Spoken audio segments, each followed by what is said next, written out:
That's good. Good talking to you, John. Hey, Mike. Good evening, ladies and gentlemen, and welcome to the school committee meeting of October 21st, 2020. I would like to remind everyone this meeting is being recorded and is also being broadcast live. Please speak up so everyone can hear you, including me. I have my new hearing aid. Hopefully this is going to work this evening. I managed to get it in without stepping on it. So I would ask you to please join me in a moment of silence.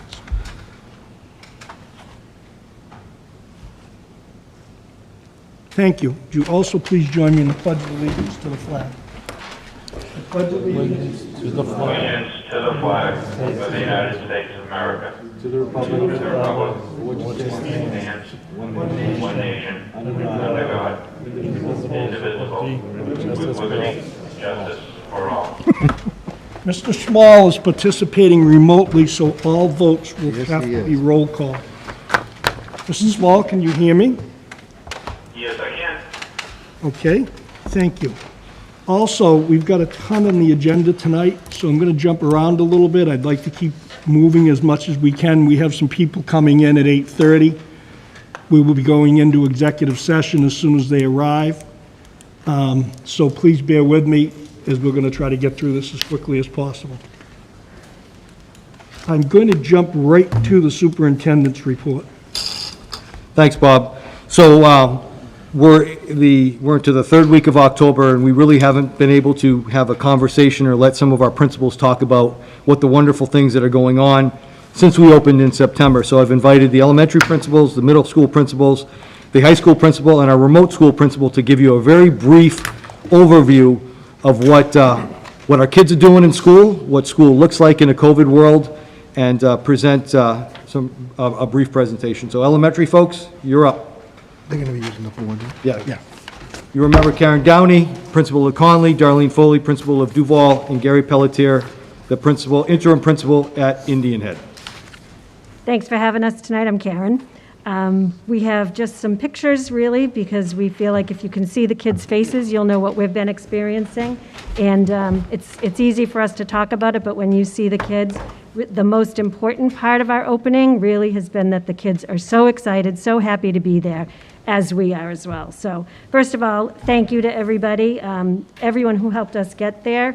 And with this opening, school facilities, faculty and staff, parents and caregivers, and the leadership team, we are grateful to be together in the buildings and for all the work that happened this summer to make that so. So a few logistical things. Most of you had some tours this summer, so you saw the work that we were doing. Here you can see some of the pictures of things that happened. So of course we have the spacing, 6 feet, masks for everybody, and all of the mitigating actions that we took in order for us to make this happen. Special areas are happening in the classroom or on a cart, and when that happens, so music, art, wellness, in the computer lab, kids are having individual supplies as opposed to shared supplies. We're cleaning the seats and the work areas in between. So there's a lot of the travel time. We're using the time when the kids are moving from one area to the other to make sure that we're cleaning. There are seating charts for every area that the kids are in class, at their special areas, in the lunchroom. And honestly, the kids have done phenomenal with this. We clean the Chromebooks twice a week. I'm sure you know, you've heard Ernie talk about that. Takes place after each of the cohorts leave.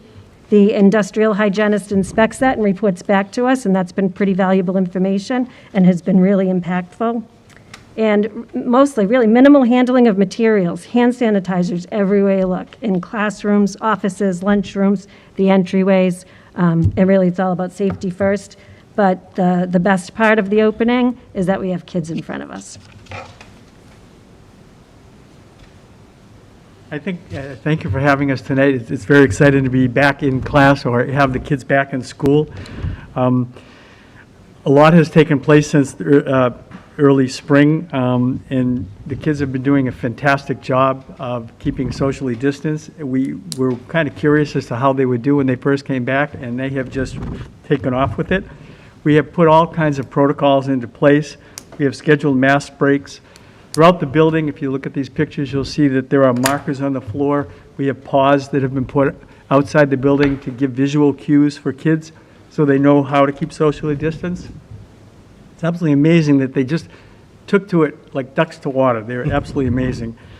We have assigned seats on the bus so that individually, so that they're safe. If you go to the next slide. In the cafeteria, they have assigned seats for contact tracing if we need to. At lunchtime, they take their masks off. They're 6 feet apart. They seem to enjoy it. In the next slide, we have designated areas on the playground. Indian Head, we have 4 different areas, so each grade, each classroom has its own area. They stay together as a cohort. They don't intermingle, but they're out there and they're very happy and they're running around and they're on all kinds of equipment, which is great. They're also at different spots. There are hula hoops where they can go and they can take their masks off for a break. I think one of the most important things that has happened this year is the advances in the curriculum and alignment for elementary ed.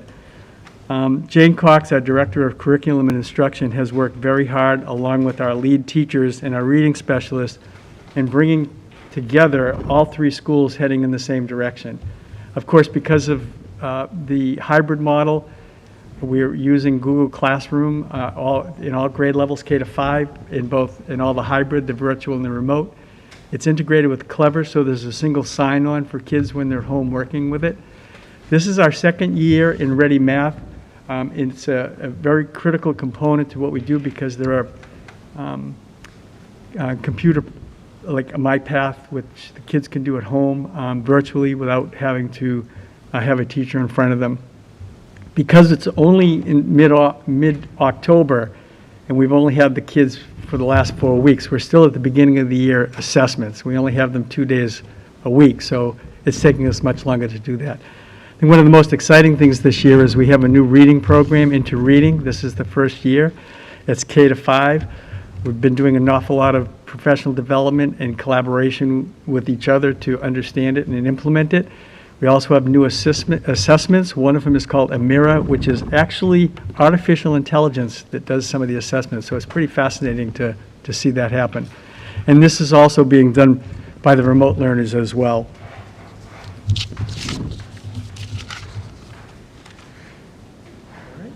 You did great. Hi, good evening. Thanks for having us. So we wanted to add some teacher voice into this presentation, get their thoughts on how they thought the year was going. And the comments show the complexity regarding the social emotional needs of students, the changes in planning and implementation. There's never enough time, but regardless of how hard it's been, they really want to be with students. So I'm going to read the comments going vertically so that the people listening at home can hear it. Kids are bursting with happiness. Teachers are here because they want to be with the kids. Music class has been very different. However, students continue to show up with a positive attitude each week. I wish I had more time with my kids. 2 days is not enough. Students have adjusted so well, new rules, they seem so happy being back in the building. Students missed a lot of school, but I'm seeing individual progress and growth each day. Every teacher dreads Wednesday when the kids aren't here. For every week of school, we're planning for 2 weeks of instruction. Workload has doubled. My job has changed because my first focus is on health and safety. I'm only teaching science, but I miss my classroom, but I love seeing all my former students. There are a lot of extra steps to online meetings. I really miss the face-to-face interactions with families. So I'd say the connections with students and supporting them any way we can is certainly a common theme throughout those comments. The challenges are real for teachers. The biggies include the learning all the new software and programs, the glitches with technology. You know, you think everything works and then the links don't work. That happened in my latest family update. It happens to me too. The Chromebook capacity has been an issue. In time, there's just not enough time to get it all done. We're working really, really hard. So we did the same with the students. They, like the teachers, the kids want to be in school and they want to connect. And here's what they had to say. I miss being close to my friends. Playing has changed, no touching. I can't play with everyone. Social distancing is hard. I want to interact more. Last year, we weren't learning much from home. Now I am. Honesty. I'm surprised that we are learning at school and from home. I miss going to school every day. Learning from home is hard. It's hard to remember where to find things. We don't want to be remote. We want to be in school, so let's make sure we give each other space. I love it. I enjoy seeing my friends. So these comments certainly highlight the struggles for our students. It's real for them too. It's not easy, but the social piece is critical to their development and their happiness. Any questions? Any questions for the elementary folks at all? I think what you saw in that teacher voice, teachers want to be here and the kids want to be here, but it's really different. And you're going to see it's a little different at every level. And you can see how the elementaries have taken that a little bit, the whole social distancing cues and 6 feet apart, and showing the kindergartners and first graders who've never had to do that, how to do that. So we had to relearn how to be in school the first couple weeks of school and then get into some of the academic components. And I will say it's really cool when I'm out and about with George or whatever, and you get to walk into a classroom and you see the engagement. The tough thing is we don't have all kids, but the really neat thing is when you walk into a class of 8, and the level of instruction and the amount of teacher direction and student learning is pretty cool. And one of the things I've said is to staff, don't get used to that, because we're going to be back to something at some point. We're not going to have 8 to 10 kids in a class, but we do have that, and as small as sometimes 6. So the level of attention to detail with students is pretty spot on. So thank you. Thank you. Thank you. My middle folks, Bill Tranter, and our interim principal at Whitman Middle, Carrie Sandler. Good evening. Excuse me. Thanks for having us tonight. Pretty much the things that the elementary school principals talked about in terms of protocols, we're kind of following all of the same things district-wide. There are a few differences, like at Hanson Middle. Our kids stay in the classroom all day. Teachers rotate, and the kids also stay in the classroom for lunch. We have the advantage of the way the building is set up that we can supervise lunch and keep kids socially distant, because you have a whole lot of different issues when the kids get into the cafeteria, especially middle school kids that don't like to sit still. But we do give them plenty of opportunity to socialize during lunch and what have you.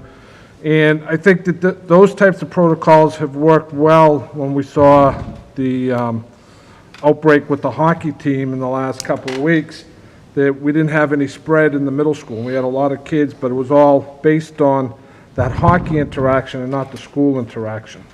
So things that we've put into place so far seem to be very effective in terms of the distancing in the classroom, keeping the kids as separate as possible, rotating the teachers to minimize contact.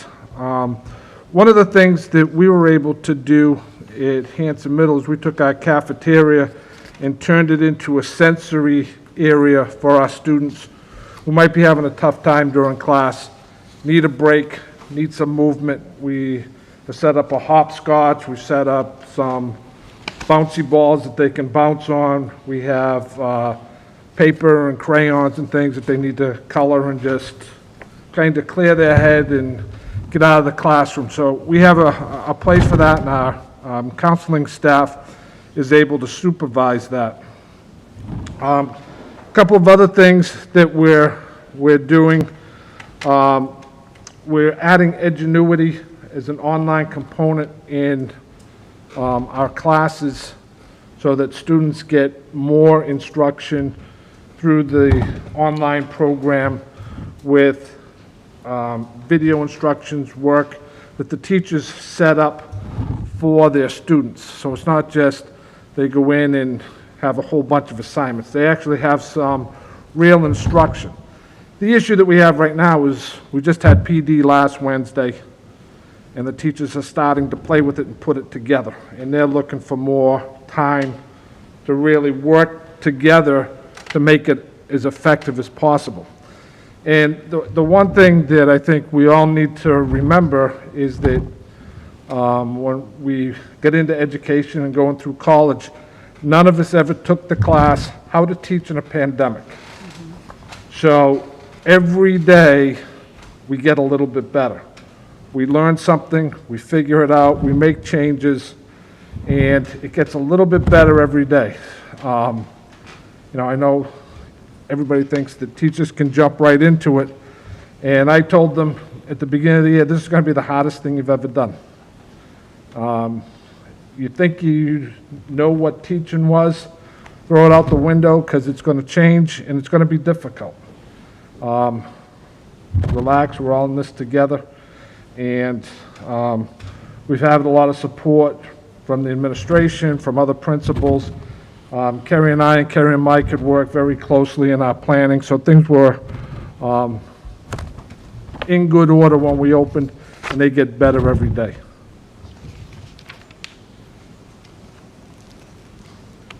Good evening. I think I would just echo what everyone else has said in terms of the excitement of having students and teachers back in the building. Every morning I get to stand outside and watch as students enter through the front of the building off the buses and the side of the building from parent drop-off with music going and students dancing their way in and teachers greeting them, and that's a lot of fun, and that's something we really missed in the spring. So that's probably one of the highlights of my day. The other is lunch. At Whitman Middle, we are using the cafeteria. We're also using the band room and the music room, depending on the grade level and depending on the cohort, in order to make sure that students are able to distance and have that 6 feet. But also to watch them having the opportunity to socialize maybe a little bit from their wide span apart, and being able to talk to some students that they may not see in their homerooms during the day. So that's a lot of fun as well. And I think the other thing that I would highlight is on our virtual Wednesdays, our teachers are really working to bring the two cohorts together during that time, because that is the only time that the A and the B students in a particular class are together. They're together virtually, but our teachers are working to make those things a team. And so that's really great to see. Thanks. Any questions for Bill or Carrie? One of the things, go ahead. Sorry, I didn't see you, Don. Mr. Tranter, can you just go into a little more detail over the Edgenuity? I'm not familiar with it. Is this for hybrid students that are getting this instruction? It's for both. It's for the hybrid virtual, so on the virtual day, they'll be able to put the assignment up and the students can go into it. And it's all based on the Massachusetts standards.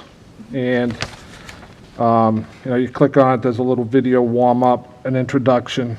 There's also a button that the kids can hit, and if they have a question on the material, somebody will pop up to answer their question. And then the teachers have picked all of the work to go along with it so that it aligns with what they're doing in class as well. Okay. So they're not just getting the 2 days and then no instruction and just getting a bunch of papers and busy work to do. They're getting continued instruction, but it's all guided by the classroom teacher. Certain subjects, or what subjects? It's all 4 course, Oh, okay, and it's for all grade levels. okay. Just going to add, Bill did actually a pretty good job. He did better than I thought he would explaining that. Good job. He's surprising us all over. Yeah, he's having a great day. He was on fire this morning at our meeting. It's good stuff. Sounded great to me. So if you remember, Ingenuity came up in the summer. That was one of the things that the state allowed you to do as a platform, a full platform, but then they sort of changed their models. We went with the model where our teachers are the ones who are using it and assigning the work through them.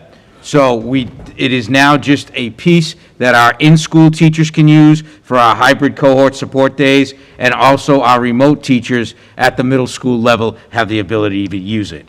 Those of you who have students who are older, there's also that third piece of Ingenuity, which is credit recovery, and that's still in place at certain times at the high school. But we use it just as an additional way for students to get on grade level, on task, on curriculum level support. We knew we needed some support in the middles, especially on their hybrid virtual days. The challenge with Ingenuity is when the state rolled this out, I think our presentation was August 4th. They rolled this out August 3rd. We already had a contract with Ingenuity. Greg Moore's our guy, but he said, guys, we can't get your professional development till the end of September. So we were up and running, and we had some parents, asking what we were going to do, and it was just a matter of time, and it's a slow rollout, but I think our teachers have it. I think it's a good tool. There's also a tutorial there. And at the high school, we've had Ingenuity for about 7 years right now. It's credit recovery or for students who wanted to take an additional course or something couldn't fit in their schedule. So it's a good program.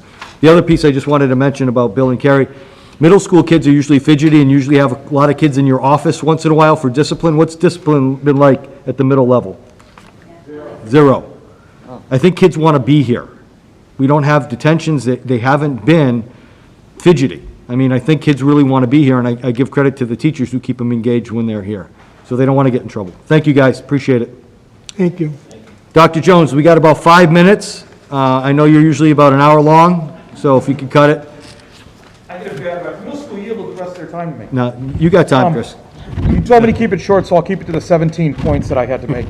But seriously, a huge shout out to being back, and who's making this happen is the teachers, the staff, the students, and administration for helping support us in getting that done. I mean, you have teachers working like you wouldn't believe with a totally new way of teaching, and students that are buying into it and really participating and getting engaged. So what we figured we'd do when we opened is we had to keep it simple and keep it flexible. So we had 4 principles to reopening. We wanted to be flexible so we could move around just in case we do have to do anything remote or anything like that.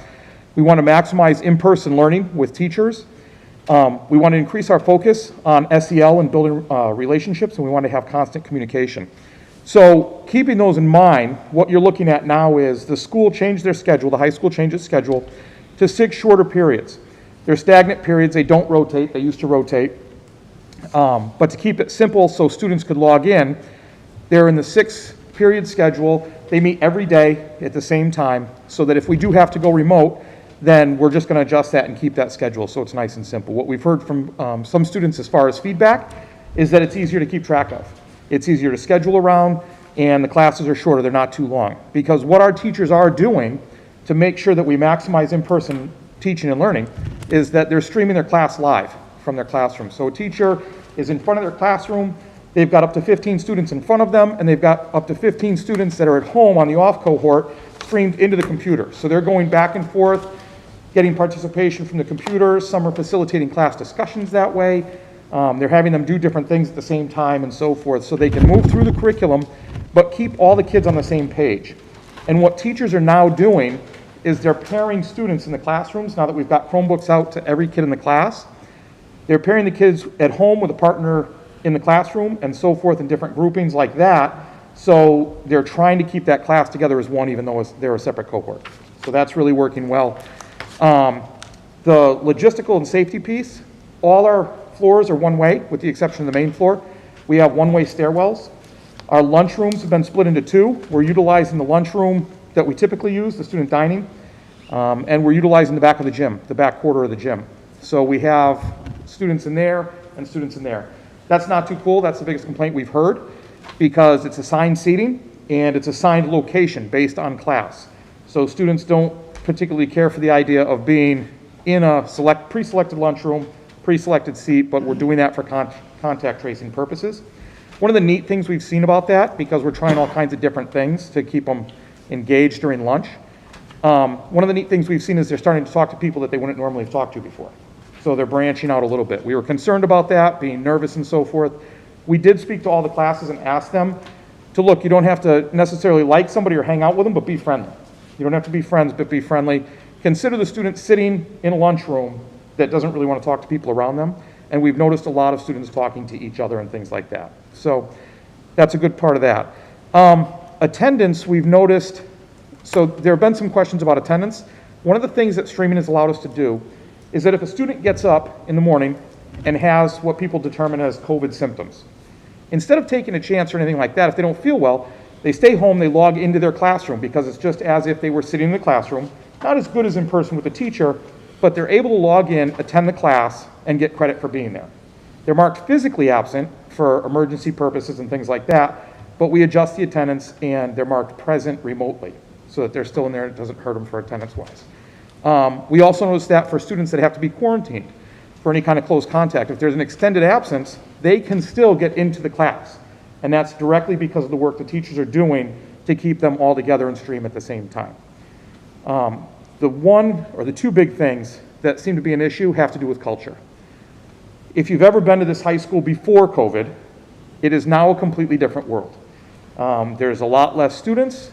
There's not as much, well, what we like to see is noise in the hallway with the students doing different things. Students are missing out on a lot of events. And so we're trying to think up creative ways to keep kids interested, involved, because a huge part of high school, yes, we like to talk about academics, a huge part is socialization and what students are doing, relationships, memories, things like that. So we're struggling against that. And then also the other issue is teacher workload. Our teachers are, not to bang a drum, but our teachers are working incredibly hard. And they're clearly working harder than they've ever had to work. They're doing it, but it's an incredible amount of hours. And so my concern as the building leader is we're going to see burnout quicker than we typically see in teachers. So we're just working to do what we can to support them in any way we possibly can. Wednesdays help with that because they get some time to do some planning and so forth. But that's it in a nutshell. Questions? Any questions for Chris? Nice job, Dr. Jones. Nice and brief. Thank Good you. job. Thank you very much. Trish, you're back there. You want to briefly just talk about preschool, our little guys and little girls? I know you don't have anything prepared, but I know you're here and I don't want to waste your time.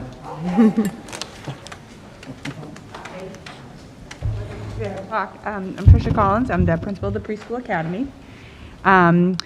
For us, Desi asked us to come back in person for obvious reasons. It has been the most amazing, it's been just amazing to see the kids back in the building. I had one little girl that came up to me and said, you know, this is the best day ever when they first came back. And listening to the kids just laugh and be happy in the classrooms has been amazing. We do have some parents that have chosen remote. It's really very tricky, and we have a brand new teacher that has taken that on, and she's done an amazing job. I've done several walkthroughs to watch her behind the scenes and to watch her in front of the kids, and she just has that little laptop and she's going around the whole room and she's just working with the kids. They're painting at home. They're really having an experience of preschool with their parents, and that's been amazing. The teachers are working really hard to keep the children socially distanced and to teach children how to stay safe. They use the big part of the first 10 days to really develop a curriculum about how they were going to teach kids that, and they did that. The kids just go with the flow. They're really resilient, and they wash their hands and wash their hands and wash their hands, and they're perfect at washing their hands right now. So it's been a really great experience to see the preschool team working together so diligently to really come together and make this work for the kids. So it's been a really successful experience for us. We're pretty much self-contained. Probably one of the biggest challenges is that parents can't come into our space. So the high school has been great. Chris has been great about working with us to help us find spaces to be able to do testing so that we can bring one parent in when they have to do testing when they're 2 years, 10 months, and you have to do testing from early intervention. We really can't ask them to come in without their parents, so the high school has been great about working with us as a team, as they always are, to be able to make sure that works. So we've every aspect, we've really worked on it. So it's been great. We do miss not having the high school students working with us, though. That's last year it's been sad. Does anybody have any questions? Any questions for Trish? No. Fred, can you hear everyone? Fred? Yep, You're I good? can. Okay, good, Yeah, thanks. just checking. Thanks, Trish. Yep. Mike, why don't you talk about what it's like to be the remote principal, and what are we doing over there? How many kids we have? What's it look like? Good evening. So it's very interesting. I was part of this whole thing all summer, and doing the hybrid and the cohorts, and I really didn't know much about remote learning, and it's been an interesting ride so far. I've never seen, I'm going to reiterate what a lot of other people have already said, I've never seen people work harder in my career here, so, and I'm in 29 years, so, and that's top to bottom. That's Jeff, George, all the way down, teachers, aides, everybody's working very hard. We have 316 students, K to 8, in our remote program. We have 9 K to 5 remote teachers at this point in time. We have 5 paraprofessionals. At the middle school level, we have 6 teachers and 3 paraprofessionals. At the elementary level, again, I have to give kudos to Jane Cox, who does a lot of the curriculum there, especially with iRead and iReady, and setting up a mirror so we could do assessments for kids and get them in the right place. And those assessments continue to go on because, we were delayed getting in, but they're finishing them up in the next couple of weeks. Nick Merritt, who's been wonderful with our McGraw-Hill and our Houghton Mifflin social studies pilots. He's got those out to people, and they had a training last week. I believe they have another one coming up. He's been fantastic getting that set up. Technology has been excellent. I've worked with them several times. If somebody's Chromebook goes down, we get another one as soon as possible. If an app isn't working, they're right on it. So if I get a phone call, I talk to them, we work it out, it gets right out. The kids and the parents of our remote students have been fantastic. They've been very patient. We've had a couple of power outages that haven't really helped us, but our teachers will post the assignments, the kids will get them, or the kids will say, I wasn't able to get in, and we take care of it. So it's been very interesting. Bill talked about Edgenuity for the middle school students. We have the same opportunities that his students and Kerry's students have. Gary talked about Clever and some of the apps that we have, and we have those same opportunities with our elementary kids, and for the most part, I have to say it's fantastic. Our technology seems to be working, and kids I get very few phone calls from teachers saying the kids aren't showing up on time or leaving early or shutting their camera off, and usually a phone call home if that happens, and we're all set. But I'm impressed with how this all came together. It's been, we worked hard to get it to happen, and it's happening. So that's about it. Any questions for Mike? New world that we're living in right now. Last year at this point, we never would have thought we'd have 300, what'd you say, 16? 316 K to 8 kids, and we have another 100 plus from the high school that are remote. Chris is overseeing those students, but Mike's looking specifically at the K to 5 or K to 8 student population. We have quite a few teachers doing that. Like I mentioned before, some of those teachers medically can't be in our building, so they're teaching remotely, and we've actually had to go out and hire new staff to teach remote. Some of that came from the budget that we had approved in the summer. Those are those 4 new staff members that are teaching remotely because of the amount of students that are in those grade levels remote. And we've had to add a few because our first grade numbers are over 40, and one teacher can't successfully engage 40 students during the elementary day. So Mike's doing a great job. We're going to continue to update this committee, especially with the remote piece of it. We tried to put this together based upon parent feedback, wanting connections to our regional school district, and not having a company teach remote. As I presented in August, we had options for that. Parent feedback said, look, we want our kids here, so we were able to scramble, put some things together, and now Mike has that lead. Any questions for Mike? Thanks, Mike. Thank you, Mike. Thank you. And then Lauren Matheson, I just want Lauren to give you a brief overview of SPED. Lauren leads us pre-K to 12 plus to our 22-year-olds in special education, and this is a whole new world for special education students as well. Yes, thank you. Good evening. I actually want to start out with a thank you to this group and to Jeff and George. Last year, in the springtime, I brought to you a request to join the South Shore Educational Collaborative as a district, and you approved that request, and the collaborative approved our membership, which became effective this summer.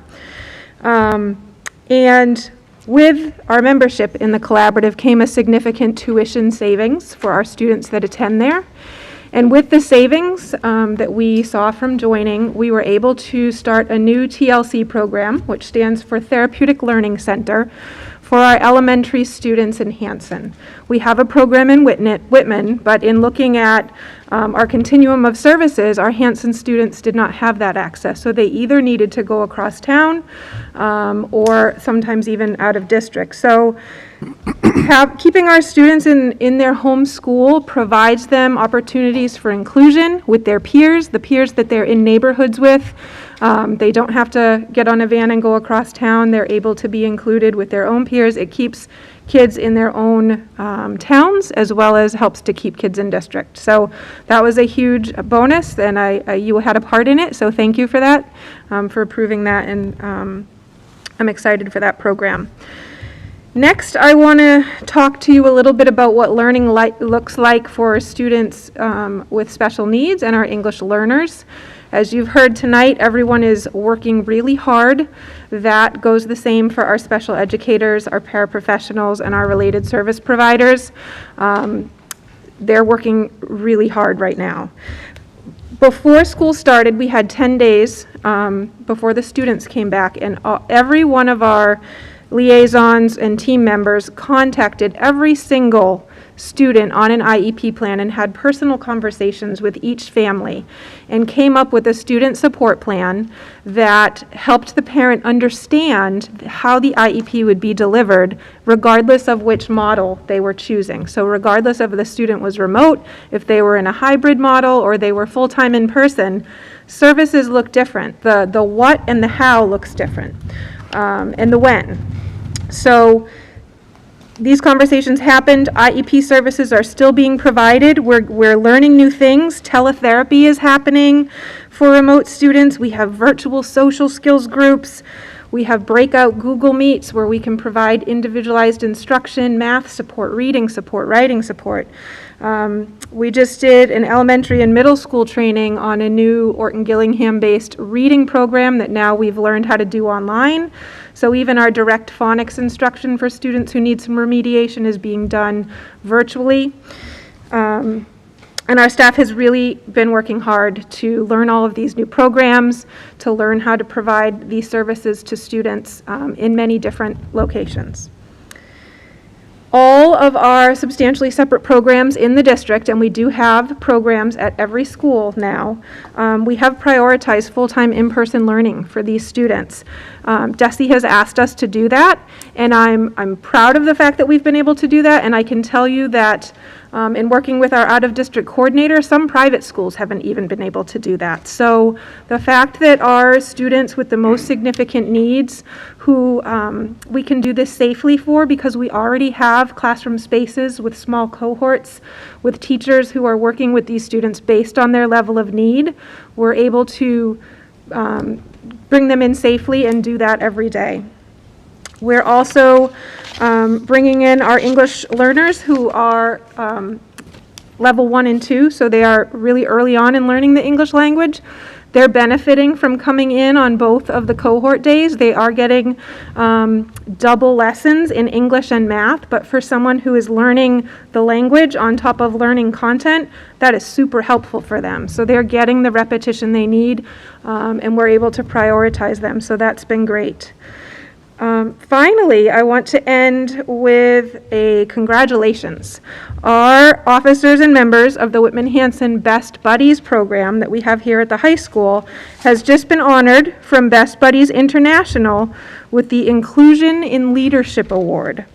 The award recognizes their true understanding of inclusion and friendship for demonstrating the meaning of inclusion within the chapter leadership team and promoting this mission throughout the school and the community. Our student group is led by Kathy Buzan and Jen Buteau, who are phenomenal teachers, if you don't know them, and a huge shout out to all of our student officers. We have amazing student officers. We have such an amazing Best Buddies program, and it really affects the climate of the school, and we really do have a great inclusive community here. Mike Armiger, who is a recognized leader in special education and mental health, had this to say about inclusion. Inclusive education is essential because through extending our imaginations into another person's world whose experiences we may not share, we learn to empathize and we learn to connect.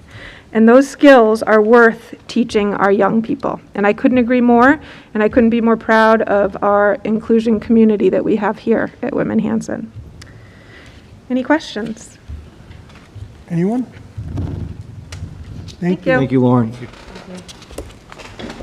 You guys are good. If you want to go out, building leaders, you can go. I know you have things to do and you have a tough day tomorrow.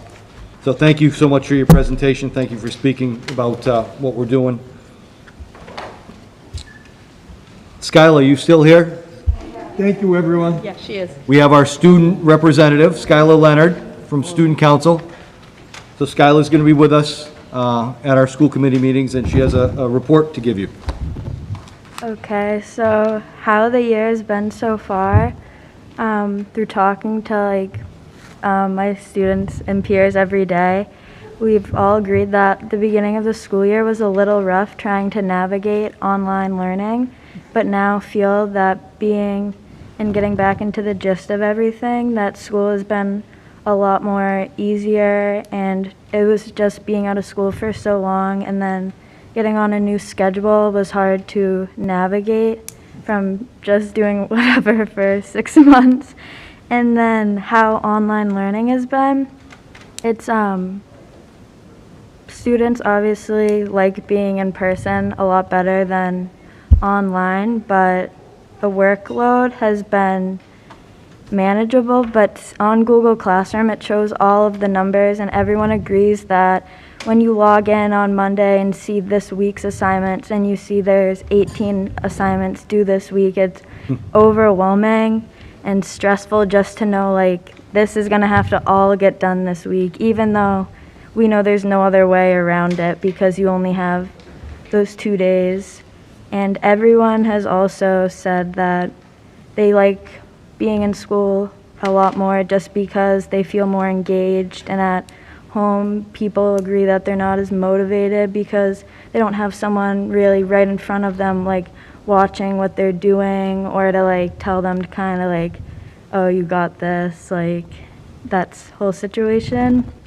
And for right now, the sports, people all are wearing their mask because they know the cost. They don't want our season to get canceled, and all of the teams have been really good about wearing their mask and socially distancing after school.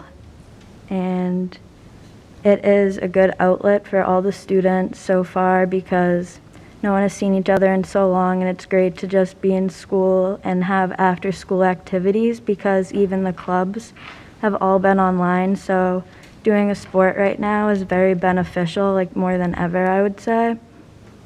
And the communication so far this year, I think a lot of students were unsure what the school year was going to look like coming back to school, that everyone felt stressed, but since everyone was on the same boat, that it was very manageable to get used to everything.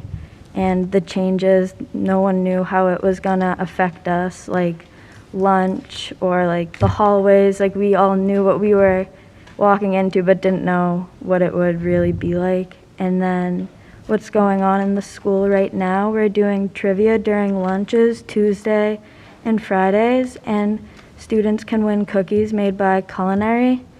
And Student Council has a guessing the candy in the number jar and the candy in the jar at lunch, which is something for students just to look forward to. We've just been trying to find fun activities that are new. Everything we've been doing hasn't been done before for Student Council. We have to come up with all new ideas, and we're doing guess the staff member based off of their baby picture, and there's baby pictures hung up in the hallway of the staff members, and there will be prizes giving out to the top 3 students and staff. And Student Council is also planning to do a drive-in movie once the first frost happened because of the triple E ban. And we were planning on doing it at the end of October, but now we have to just wait for the first frost. And we were planning on doing it for free just to have, just to make sure that everyone can go who wants to go.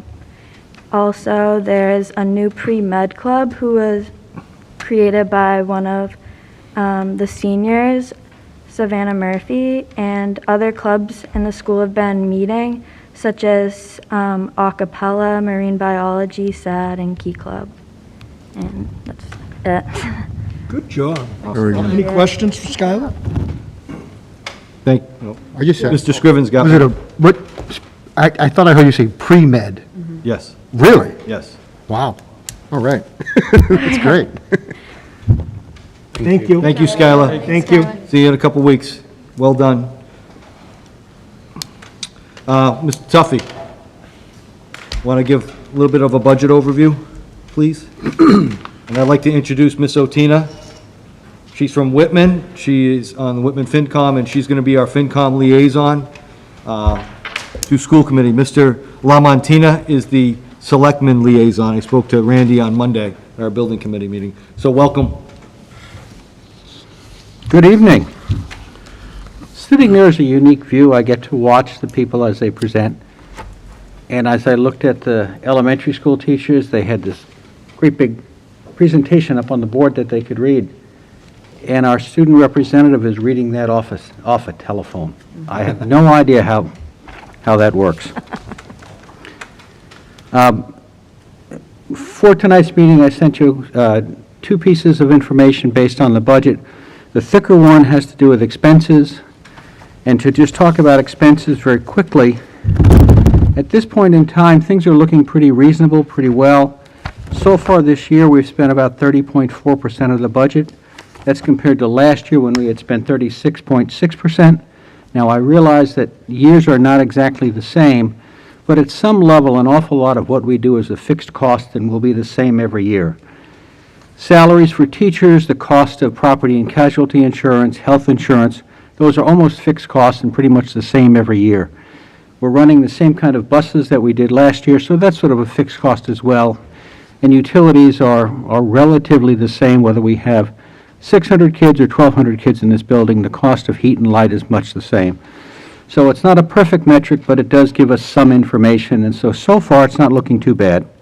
I will tell you that 30% number is a little bit inaccurate in the sense that normally we would show, when we talk about what we've spent, it's what we have actually sent out the door on a check to pay a bill, but what we've encumbered. So for instance, when we do transportation, we usually encumber a year's worth of transportation, and that's money that's no longer available for things other than that purchase order for transportation. Because we started the year off with 1/12 budgets and we were so late in being able to come up with our actual budget that was approved, we didn't encumber as many things as we normally would have. So for instance, we made the decision in early September as we really started into this year that we didn't have the time and the manpower to go back and do all of the encumbrances. We would pick them up as we went along. So for instance, transportation was just encumbered this month because we just got a bill for September. So it's off a little by about 3%, but nonetheless, we're still lower than we were last year, or more or less in the same range. The other part of the budget that we have to deal with is revenue. And revenue, and I got to tell you, I'm amazed. This year we've collected 25.4% of projected revenue. Last year we had collected, this year it's 25.5, and last year we collected 25.4. I don't know. I don't know why it worked out like that, but it did.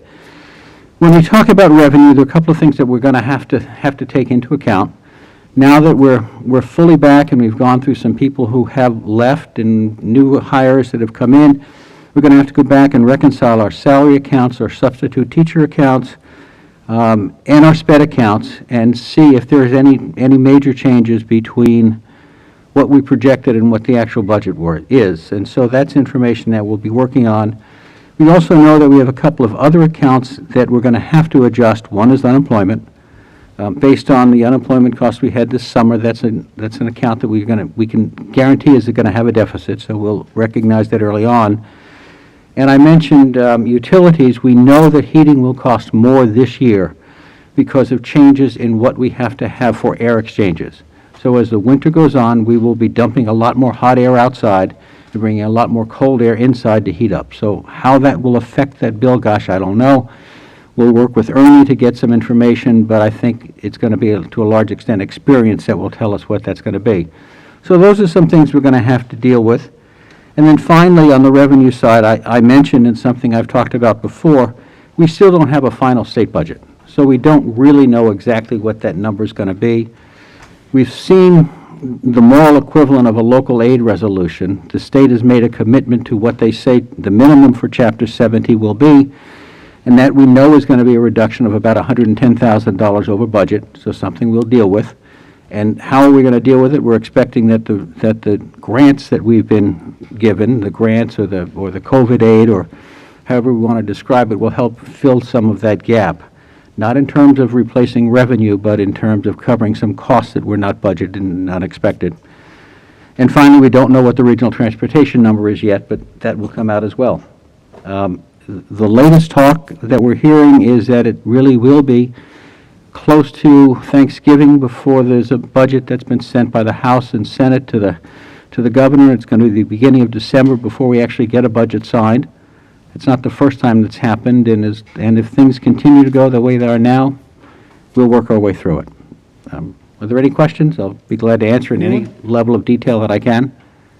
Mr. Howard? Yeah, so just generally speaking, so we have the budget, the expended, the encumbrances, and then the available. Yes. And so I know, like you said, some of that's timing between what we've expended, what we've encumbered, what's left. Are there any lines on the expense side that are causing you concern when you look at both either a combination of what's been encumbered or expensed, or okay so far? Like I was looking at tuition to other schools, the contract services for cleaning, some of this, but I can't tell if that's just timing or, hey, wait a second, there's some concerns based upon what we've expensed. So tuition to other schools, and we're really talking about SPED for the most part, and that's something that we have to go back and reconcile. We've had some surprises, some out-of-district placements that we hadn't been planning on, some out-of-district placements that we had been planning on.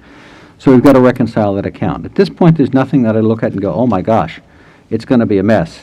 But there are certainly some line items that I know we're going to have to adjust. Just not exactly sure what that is. I think as we get into November and December, it's going to start to shake out, and we'll know where our problem children are. Biggest question continues to be when it comes to federal aid. A stimulus program, a program that right now runs out at the end of December. For a long time, there's been talk about a second stimulus program, and I think that most public schools and public agencies were really expecting to see that happen. That hasn't happened, and I guess that's a concern. It's more the revenue side than the expense side. I mean, we've been tasked with some expenses that we never anticipated. You look around and the masks we're wearing, the cleaning we're going through, you mentioned the cleaning. Well, cleaning at this point in time, the extra cleaning that we're doing, we're submitting to Plymouth County for reimbursement because it was unbudgeted, unexpected, completely related to COVID. We believe that that's going to be covered through the end of December. Not sure what happens when January comes along. I mean, so those are the concerns, that prospective, Great. But not real at this point. Thank you. Dawn? In regards to regional transportation, Yes. if I'm reading our budget correctly on page 9, is our budget for transportation costs 1.1 million? And my question would be, if we hear, or let me back up. So I believe last year our reimbursement for regional transportation was maybe around 70% or so. So if we hear what the governor's budget like, that they've decided to slash that to 50%, I'm wondering what our exposure is, what our risk is of losing roughly dollar-wise if we hear that, governor's budget is going to cut that. Well, the expected number for transportation reimbursement was $800 and some odd thousand. Okay. It was a very large number. Okay. So if it gets to be a very small number, that's going to be a problem. Okay. I don't mean to be flip about it, I don't know the way to put it. Don't know what the reality is going to be. The hope is that we're going to see a budget that level funds some of those line items, just as they have level funded Chapter 70, or talked about leveling funding Chapter 70. It hasn't passed yet, or even local aid, unrestricted local government aid. The talk is that they will level fund circuit breaker. So if it becomes a level funded number, we can live with it. Right. But- Thank you. And by the way, our transportation number is roughly that number, yeah, that you see in the budget. That is exclusive of sped transportation, by the way. Correct. That's a separate line item. Correct. Any other Anyone questions? else? Thanks, John. Appreciate Thank it. you. Thank you. And thanks for being here, Mrs. Otina. Welcome. Look forward to seeing you. So I'm going to give you a little bit of a COVID-19 update and where we're going. Currently, right now, we have 31 students and staff in quarantine by either our boards of health or that's where the teacher lives, their board of health has quarantined them. We've had 12 positive student cases in district so far and 1 positive staff case. As of this week, we have 35 students coming out of quarantine, and they all, or a large majority of those students, were in a hockey cluster. We've had 0 transmission within the district. Our kids, as you heard from the principals here, are abiding by the rules that we've set forward with Board of Health, with Mass DPH. They're doing the right things. I think teachers are doing the right things, kids are doing the right things. You heard they want to be here. We've had 0 transmissions within the school district itself.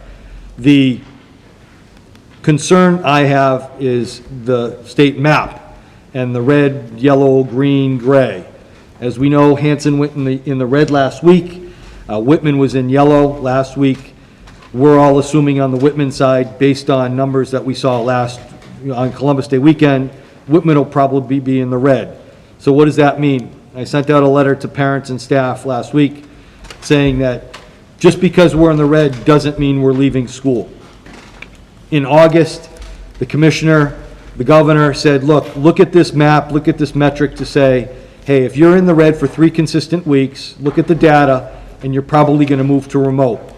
George and I were on a conference call with the commissioner last week, and he's kind of changing his tune a little bit to say, if you're in the red, but it's not affecting your district, you have to look at an internal metric with your Board of Health to see where those clusters are.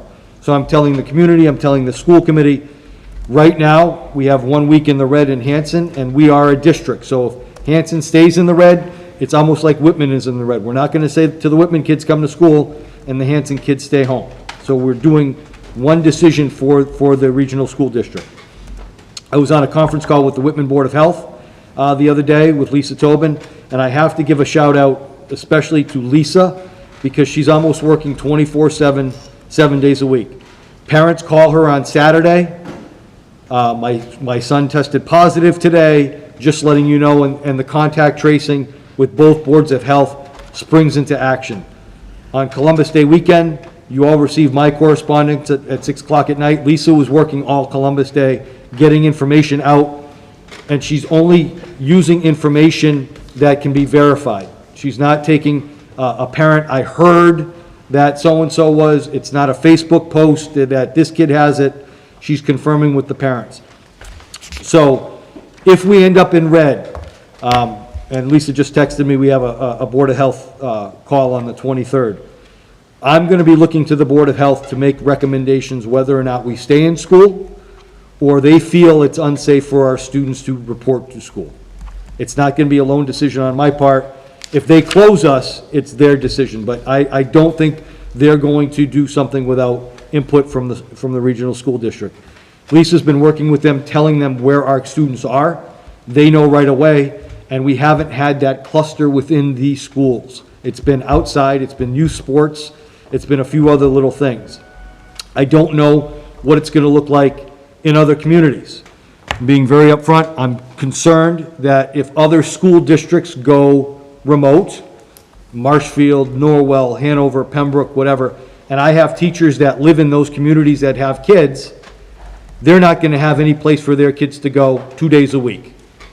That might impact us. They might have to take time. They might have to use their federal time for childcare, whatever, and that might affect us.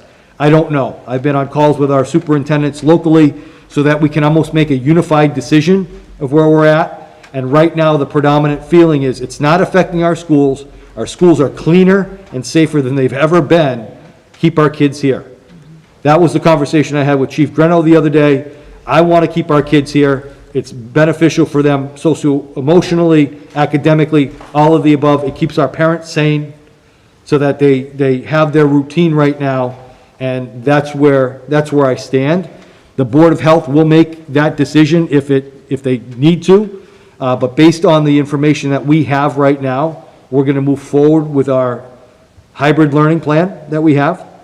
We do have a remote plan in place if we have to pivot.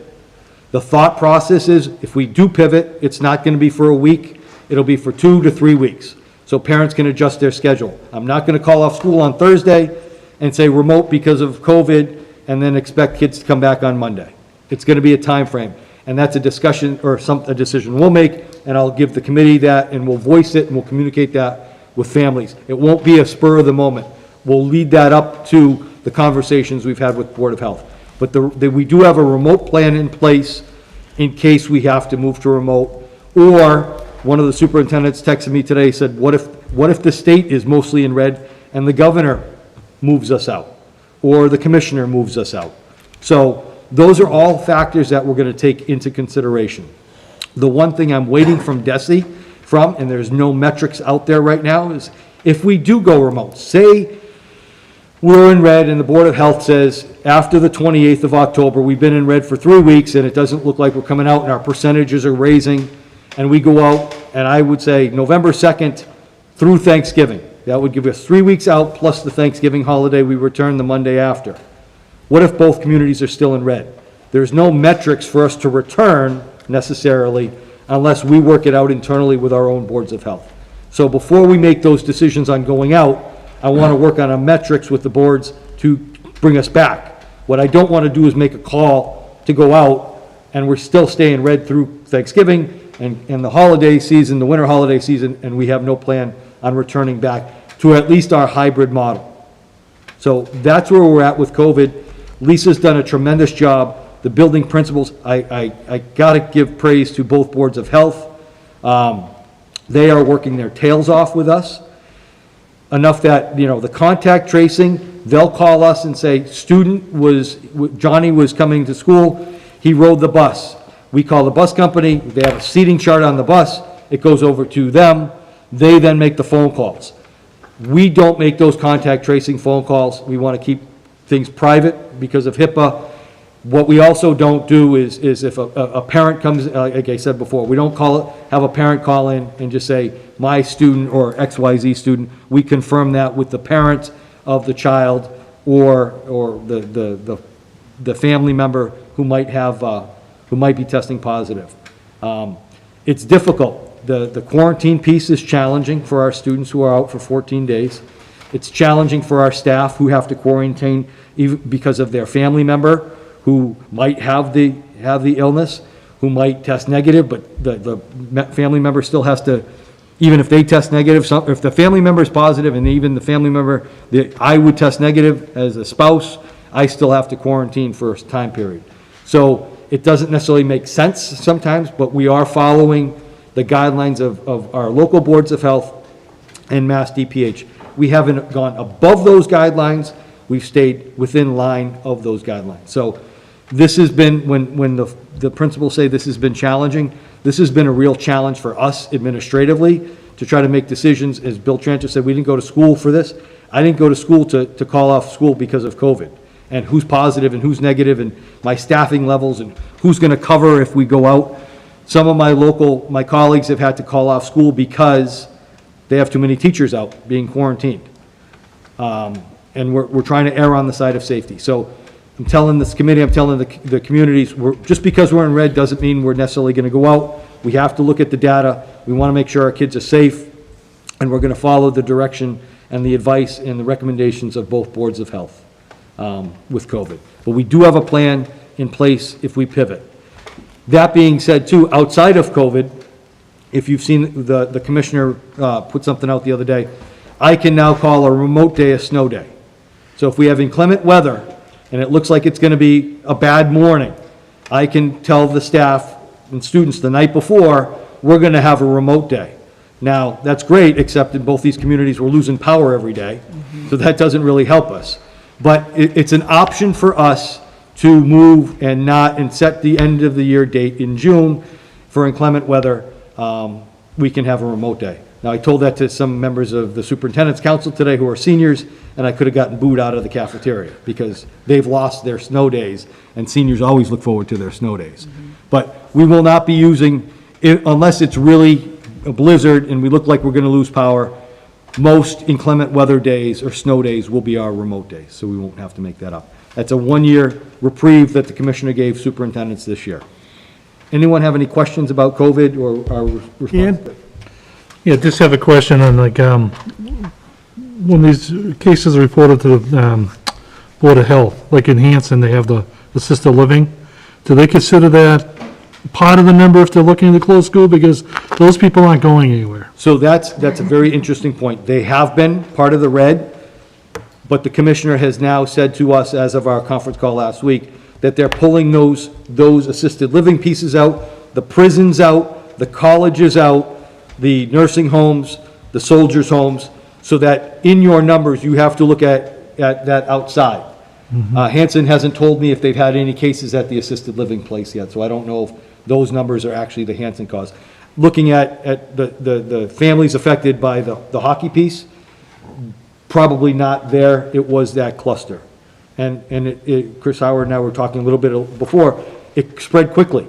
A coach, another coach, a couple of kids, and all of a sudden it really blossomed because they were in the locker rooms, not necessarily, I don't know, I've heard that maybe social distancing was happening in some rinks and not other rinks. Another thing with our youth sports, our AAUs, our youth groups, our other club teams are traveling outside the state and playing in other states. So two teams, a team from Hingham, a team from Hanson, might go to New Hampshire to play because it's okay, and then they come back home. So that's been happening, and now I know there's some things going on in New Hampshire, closing the borders down a little bit because of that. But it really has hit the South Shore specifically around youth hockey and the certain rinks that are there. Enough that DPH and DESE got involved to kind of contact trace to make sure that we were okay. So, yeah, that was something that was brought up. Only because like I heard about the prisons, like, you got Bridgewater and Plymouth. Didn't want those So hit that was counts. addressed, and that's something that's not supposed to be part of our metric. Thank you. Chris? Yeah, so I just wanted to kind of offer up some feedback I'm hearing and a question. When you have identified, someone positive, we've all heard and agree with the notion that it's so important for kids to be in school, but I think parents want to make an informed decision. So, the dissemination of accurate information, I think is critical. I know there are some specifics can't be shared, but in terms of even just which school, which cohort, that then a parent can say, they might have someone at home that's compromised or something, and yes, I want to send my kid to school, but geez, maybe we should reconsider or whatever. I can say school, I can't say cohort. I can't go that far. If a parent has a specific question, they have to call the Board of Health. But according to guidelines and DPH and HIPAA and FERPA. Is there something specific that you could refer me to that I could refer them to? Sure, I'll get that. Other than just Yes. DESE guidelines Yep. or something, you know what I mean? Yep, but I can say, at one point, I thought I couldn't say school. I could just say community member. We dug down deeper, and I'm allowed to say what building it's at. Okay. But I can't get into cohort specific. I can't get into if they're 2 days a week, if they're a full-time student, that goes into their HIPAA. So I will try to get that out there. I'll put that out on the website as well. Okay, thank you. But it's a good Chris? question. So just to follow up on that, Jeff, if through the contact tracing efforts that the district employs, if there is an identification that someone has been in close contact, the parent is going to get a notification. Absolutely. So certainly, I I didn't agree. hear you, Chris, sorry. So if there is, so you're talking about more of a general statement, which, to the extent we can do that, great. It sounds like we can't for compliance. But the other thing I think parents need to be aware of is if I'm sitting next to Mike and we're in cohort A and we're sitting in a room together and I test positive, Mike's parents are going to get a note saying, hey, the person you were sitting next to, I don't know how you're doing Yes, it, but. that's so what Lisa does, Board of Health, a parent calls us, my son just tested positive. Lisa then calls Board of Health right away. Board of Health says, where is that student? Where are they located, what building, and give me who could be in 6 feet. Lisa has already called the building principal and found out if they ride the bus or not. So every part of the school is traced and kicked back to the Board of Health. They make the decision to say, this student might have been in close contact in the hallway, whatever. But again, going back to what you saw from the elementary principals and the practices that are in play, for a close contact to be real, it's within 6 feet for 15 minutes or more. So if I'm walking down the hall, and even if Mike and I fist bump and I'm COVID positive and I don't see him, I didn't spend more than 15 minutes with Mike, even if we were close contact. So we're looking at seating in a classroom. That's why it was very important for us when we presented in October, or in August, to say, we want to stay at 6 feet. WHO recommendations were 3 feet, maybe a little 4, but we're at 6 feet, if not a little bit further in some spots. That has allowed us to really contact trace, and it's really minimal, the contact that have been involved in schools. But I understand that, but both, either the Whitman Board of Health or the Hanson Board of Health will call parents whose sons or daughters might have been exposed due to close contact in the school. Outside of the school has been more difficult for the boards to get that contact tracing because some coaches haven't volunteered their rosters or where those kids have been. So that's been problematic, and I think that's where DPH got involved. But I'll get that information out, and yes, if a parent of a student who might have been involved or close to someone, they get a call from our boards of health that day, as soon as possible. And it's worked out very well. Chair Hayes. So just to follow up, if Chair Hayes and I are in a classroom for more than 15 minutes, but our desks are 6 feet apart, if I test positive, Chair Hayes is not a close contact and will not have to quarantine? He's not going to be determined a close contact, correct, Okay. correct. So that means Because that Chair Hayes won't be notified. He won't be He notified. won't be notified. So we give the schematic to the Board of Health, and they look, and then they make that phone call. So that's correct. Yeah, can I, Go oh, ahead. sorry. Go I ahead. I mean, this is my life right now, right? So I'm in a room with kids all day, and I think what we're being told, educators, and I think the hardest thing for parents to understand is we think that if my child is sitting next to a child who tests positive, I'm going to find out. But we're not, because everyone's 6 feet apart. And CDC guidance is 6 feet apart for more than, within 6 feet for more than 15 minutes. And I've seen without a mask even being thrown in there. I think that 12 cases in the school, what do we have, 3,800 students in the, well, you take away the remote, so it's minimal, but I think that is, it's the CDC guidance that when we know, I mean, as a parent and as someone working in a building where there are days when I'm getting 2 of these letters from my own building and from the district my kids go in, I think that if things are done safely, there are not close contacts in a school. If you're 6 feet apart, if you're wearing a mask, it is safe, and I think that parents and families need to know that, and it's, I've had the same exact questions, like if I get an email from my school nurse that a student of mine is out for 14 days, who is it, what cohort this, I mean, it's the life that we all are in, but I do feel comfortable in saying that I think that if the protocols are followed appropriately, that it is safe and that close contacts. I mean, someone in this room could test positive tomorrow and we would not, none of us would be defined as a close contact per CDC guidance. We can agree or disagree with it, you know, but that is what it is. The added benefit, unbeknownst to us, when we came up with the cohorts of A and B on Monday, or A on Monday, Tuesday, and B on Thursday, Friday, all of our students that have not been in school for a number of days because of their cohort has been off. So when the student had tested positive, they weren't even in school the 5 days prior. So it's really worked out well, and I know where my kids are at, their cohort is Tuesday, Thursday, Wednesday, Friday. That doesn't lead to that type of social distance. They've been there.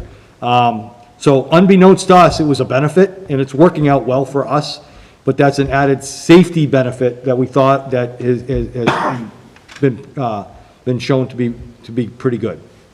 I just had, so how are our teachers in this district notified? So when a student is positive, I send out an email to the entire district, including staff. And So- what does it say? It says a student at Indian Head has tested positive, yada, yada, yada. All close contacts will be notified by the Board of Health. It's a generic letter from DESE. So they're not, like, to your point, you the may exact not know same- if someone in your class is So tested. the letter that he sends out is It's the same letter that I get from my district if I have a student. It's a form letter from, yeah. I've worded it a little bit better to use Whitman Hanson lingo a little bit, but Right. it's the form letter that I get from Pembroke, where my kids go. I got 3 of them yesterday across the district. So what I'm trying to do is, if I have 2 students, like last Monday, we had multiple students test positive over the long weekend. We sent out a letter, not Indian Head had 1 student to the district, and Duval had 1 student, and those aren't the places, but I put it all on 1 letter. 2 students at this and 1 student at this. I'm trying to condense that a little bit. This weekend was a good weekend, you know? Last weekend was not. So that's how we notify, and I'll take feedback as we go, but it's a form letter, and we're trying to make sure people know with protecting student rights and health rights. Any other questions about COVID? Anything on that? There's actually an update on Channel 5 stating the Mass Department of Public Health said Wednesday that beginning this week, they will begin releasing the weekly COVID-19 health report that indicates the high-risk towns on Thursdays. Okay. The health department said people can expect changes to how it presents the data as it takes what it has said a more targeted approach with our guidance.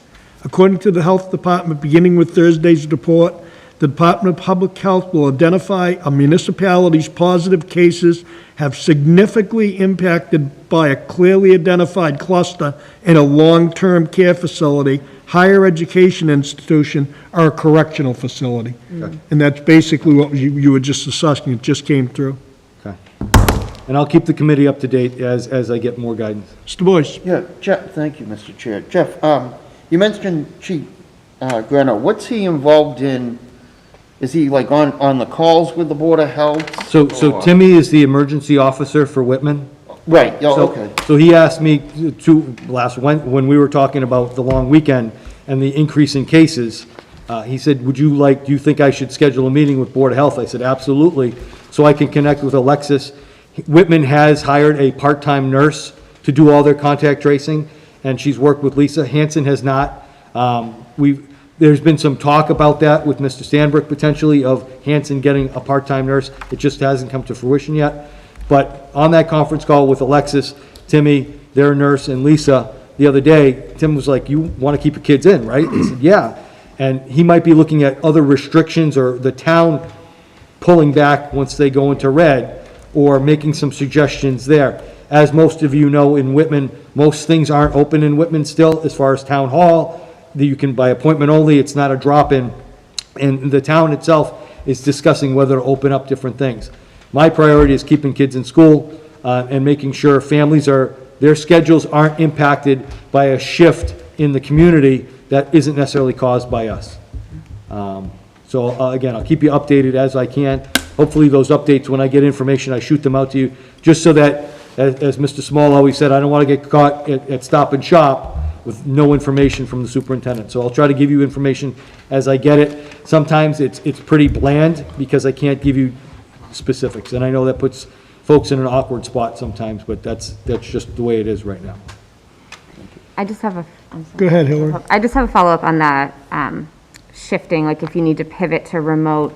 I know that Wednesdays are PD days for teachers. Is there specific PD to prepare for if they have to go fully remote? I mean, I know that we like to say that it's going to be smooth and easy, but it might not be. Is there any focus on that, or are we kind of waiting, or? George, do you want to talk a little bit about Simple K-12 or any of the PD that we've talked about with remote?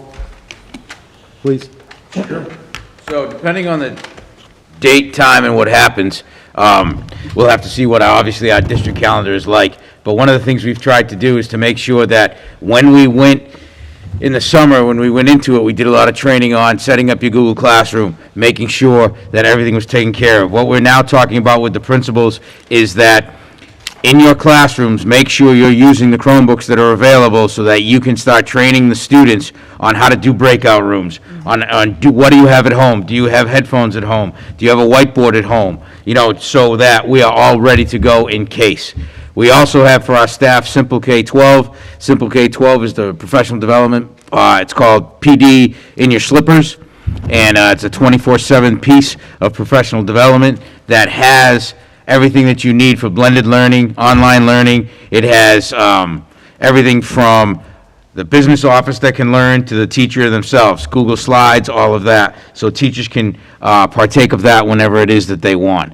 Also, a lot of what's happening now on Wednesdays a lot of the time is that teachers are given time or they're given direction so that that teacher that knows what they're doing in that class or what they're doing very well in a, let's say, a Slides or a Google Meet, they're now providing each other with the professional development to be ready for it.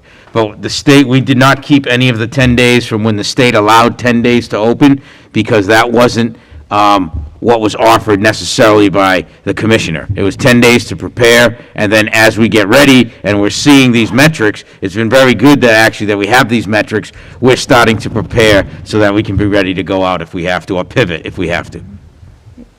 Thanks, George. Any other questions on COVID at all? Thanks. Just an update, I reached out, the committee had talked about MASC quite a bit, so I gave Glenn Kuchar a call last week to see what he could offer us as a committee to give us any type of training, any type of, answer questions of the committee. So Glenn's offered to come down next Wednesday. It's gonna be a workshop, Wednesday the 28th.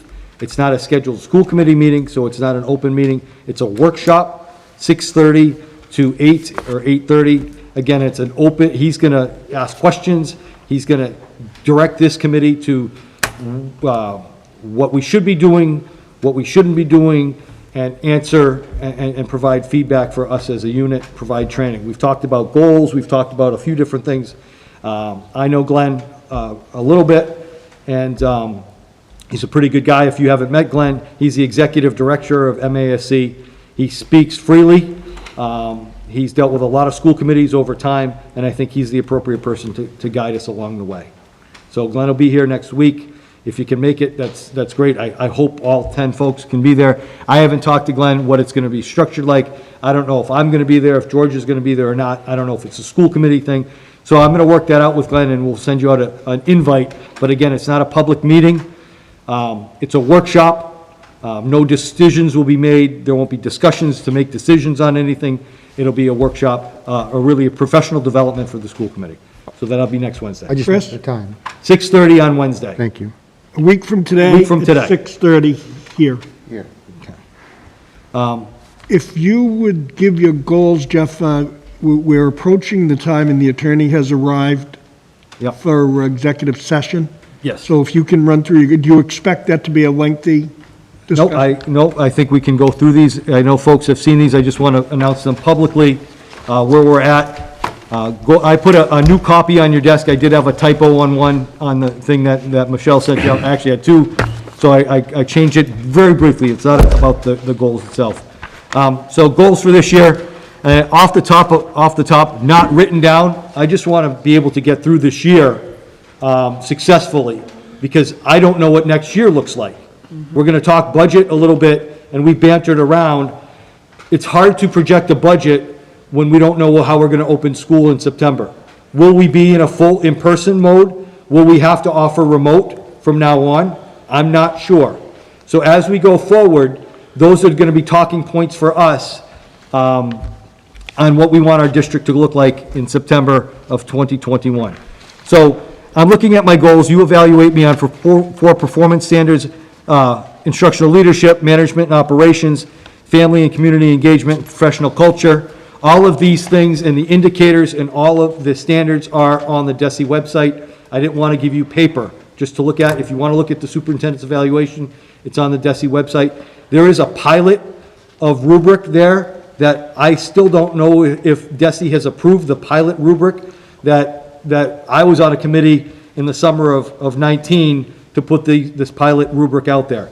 I've heard Zippo from DESE if that rubric was approved or not. Goal areas and goal setting, professional practice goal, student learning goal, district improvement goal. I appreciate your feedback at the last meeting. You'll see in these goals that I incorporated some of your thoughts from the district perspective in my goals. The goals are based upon the self-evaluation that I presented, my end-of-year evaluations from you folks, and my leadership team. So goal number 1, I actually have 5 for you: to effectively collaborate with the Massachusetts School Building Authority, or MSBA, through the feasibility study to secure funding for a replacement, renovation, or modernization of the Whitman Middle School. That's under Standard 2, Management and Operations, and Standard 3, Family and Community Engagement. And I'll take questions at the end if you don't mind. Next is to implement interim assessments in grades K to 8 3 times during the school year in both English Language Arts and Mathematics, utilizing iReady and the interreading programs for grades K to 5 and the IXL diagnostic program in grades 6 through 8. This is to understand where our students are at and to help remediate identified weaknesses or extend core knowledge while they are learning grade level curriculum, instructional leadership. You probably saw a little bit of information from Gary on the slide they're using. I want to show you how we're using what we've invested in, our curriculum that we've invested in, and the diagnostic tools. Using a transformative social emotional learning approach in conjunction with our District Excel team, the Rennie Center, and Transforming Education, we will offer professional development in the areas of identity, belonging, and agency in order to build strong, respectful, and lasting relationships for our students and staff. This goal is to critically examine root causes of inequity, discover examples where it exists, and to ensure that we promote justice for all individuals. That came right from you folks a couple weeks ago, that you're looking for a goal in equity, and we're going to dive down deep using the tools that we have for that. Another goal is to close the equity gaps currently in place for our EL students, our English learners. They're not English language learners anymore, they're ELs. Our population, according to the DESE Student Learning Experience Reports. Specific areas of concern are makeup of our EL cohorts as to staffing, years of teaching, teacher evaluation, and absenteeism. We get a student learning report or experience report on every student, and we have been flagged by DESE in that EL cohort. So we need to look at that to make sure that there's equity for those students, and we come out of that little flag.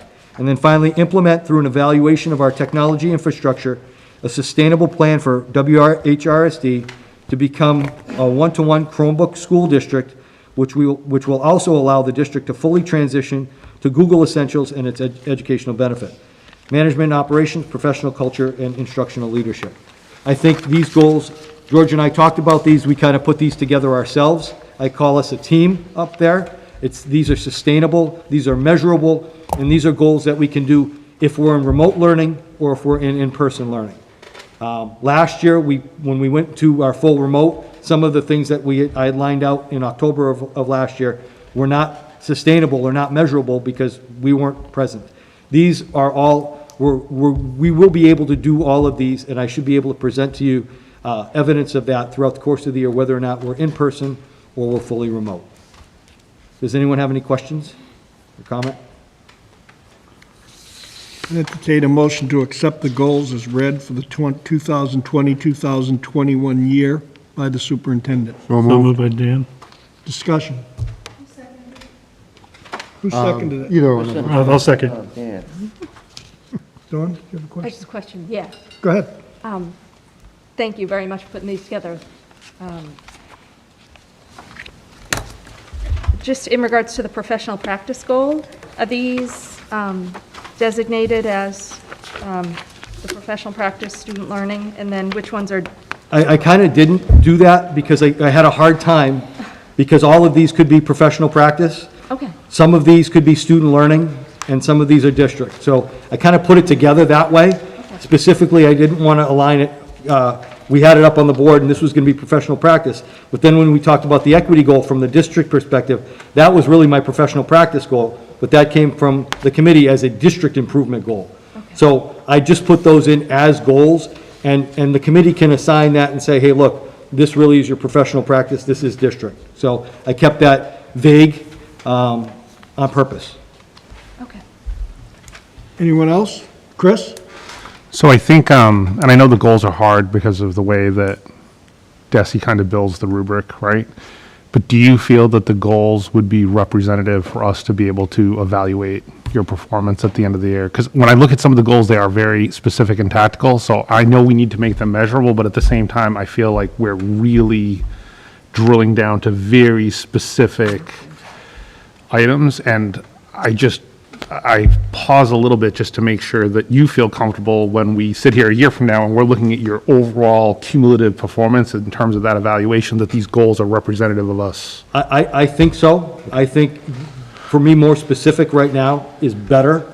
But I'm also going to provide throughout the course of the year other items. Like today, when we talked about our schools, I'm hoping you see that as an indicator of instructional leadership. When we talk about facilities, that should be under management and operations. So I'm going to have Michelle highlight in the minutes areas of those indicators, so that will help you in June. And I'm going to ask you specifically this year, I'd like an evaluation before the summer. I'd like one in June. And this will help me over the summer so I can formulate a plan of approach to September.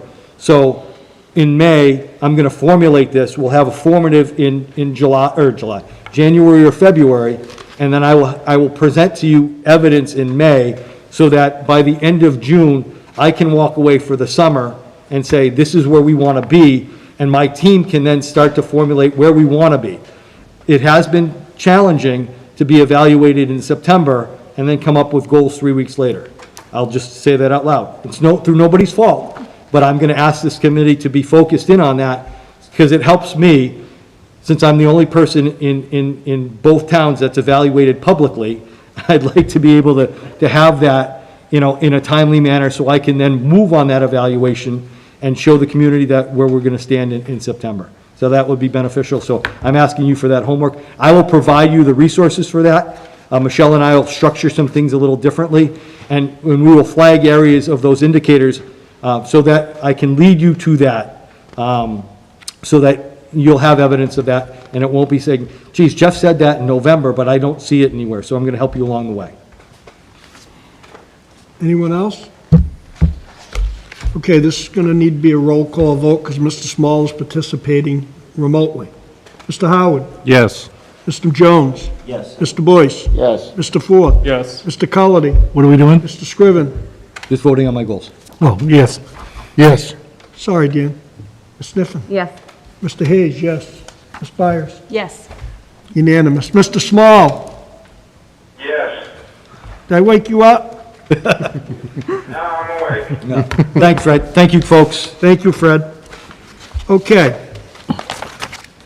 Being the hour, as I told you, we were going to run into this, I'm going to jump to, excuse me, executive session to discuss strategy with respect to collective bargaining or litigation if an open meeting may have a detrimental effect on the bargaining or litigating position of the public body, and I declare it has. I would entertain a motion to go into executive session. So moved. Second. After we go into executive session, we will be coming out and hopefully finishing the meeting and maybe taking other votes. I don't expect this executive session to be very long, but executive sessions sometimes do get long. So, I have a motion and a second. Michelle, do you have both? Ms. Byers? Yes. Bob Hayes, yes. Ms. Sniffen? Yes. Mr. Scriven? Yes. Mr. Cullity? Yes. Mr. Forth? Yes. Mr. Boyce? Yes. Mr. Jones? Yes. Mr. Howard? Yes. We are in executive session. Mr. Small. Small? Yes. Thank you. We are in executive session.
We're on live again. Hi, folks. Welcome back. Okay. Is there anything that needs to be done? Because I would be tempted to just move right on and adjourn this meeting. And is there any of this prioritized that has to be done this evening? It's almost 10 o'clock. No, I was able to get through the superintendent's piece of it. Everything is subcommittee reports. We can do a negotiation subcommittee at the next meeting. The union is drafting their letter with their intent to I have it. to negotiate, so we can formulate that at the next meeting. There is nothing here that's pressing that needs to have a decision made, at least in my opinion, from the school piece of it. From the committee piece might be different, but from the school piece of it, there's no decisions that can impact us for the next month. Dawn, then David. Dawn? MASC resolution, because this is coming up in a couple weeks on a Saturday, on November 7th. 7th of November. Yeah, so are we meeting again before November 7th? We will be meeting to do, Our next scheduled meeting is for Michelle, November 18th, correct? yes, the next meeting that we're meeting is a week from tonight on professional development for the school committee with, It's a work group, it's not Glenn a Kuchar. meeting. Yeah, it's a And we will work. not be voting anything at that meeting. Right. Is it brief, Dawn? Well, I'm the delegate to attend. In other words, this is the second reading of MASC, is that what you're saying? No, this no. is. This is the resolutions. New business D, I'm sorry, new business C, report of MASC resolutions. Okay. So in your packet, there is a list of MASC resolutions that I think Dawn is looking for either the committee to endorse those resolutions as a whole, or pick the resolution she has to vote for as our Whitman Hanson Regional School Yes. Committee delegate to the MASS conference, and she's the delegate. So you had an opportunity to read through these resolutions, and the committee can approve those resolutions, not approve those resolutions. It's up to the committee to give her charge, Okay. per se. So, And you're right, that is, or the committee can vote to not do anything with those resolutions. Mr. Colity? I only have a problem with number 4. Lowering the voting age. Page. so Bob. Second page, or page 27 on the, Mr. Chair, Mr. Howard has a question. So before we dive right into this, I think let's pause. So what is it that we're trying to do, right? So are we going to try and get a consensus on yes, no, abstain on all of these?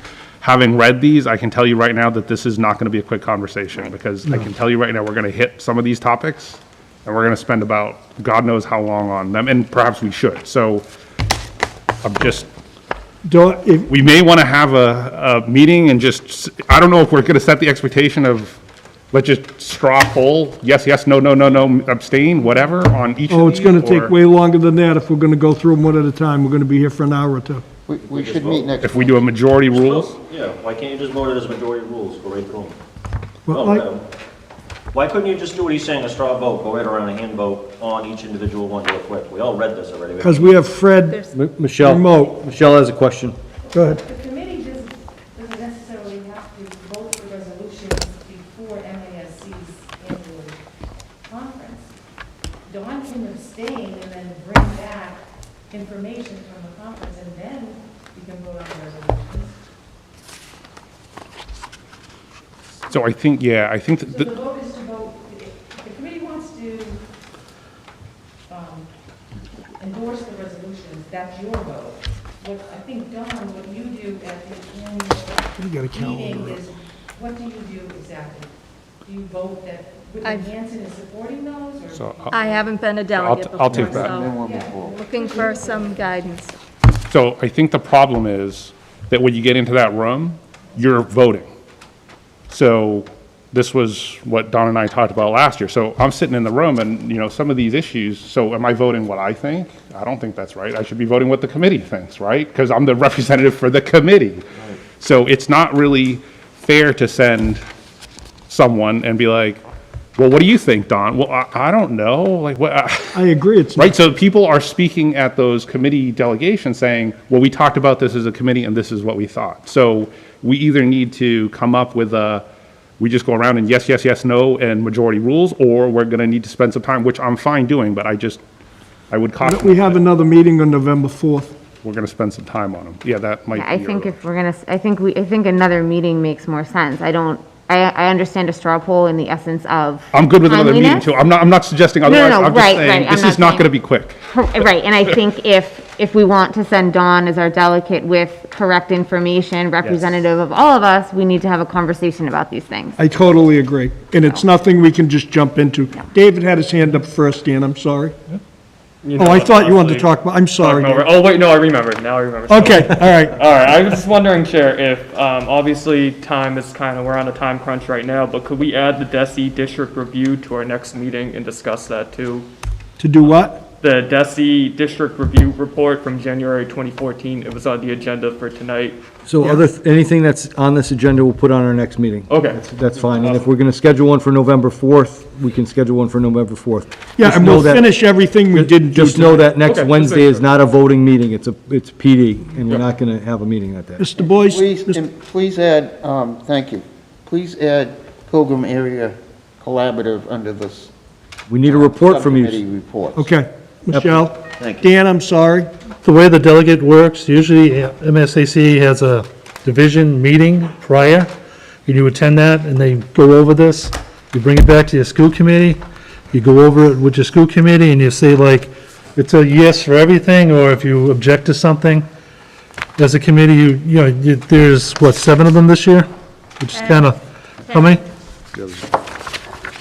10. And that's what she has to go in there with, is our committee says yes on 1, no on 2, yes on, whatever it happens to be. That's what happens when you're a delegate. You go into the room, you're in there with like, well, it won't be a room anymore. I know. And usually if it was, you'd be in a room like this size with everybody that's a delegate from every school system, and they read these, and it's just like a town meeting. It's Yeah. just like yes or no. It's, Exactly. that's how it works. Okay. David, okay, you had your I'm good, question yeah, no answered. I entertain a motion to we're going to have a November 4th meeting. Yeah. Everybody cool? Yes. I entertain a motion to adjourn.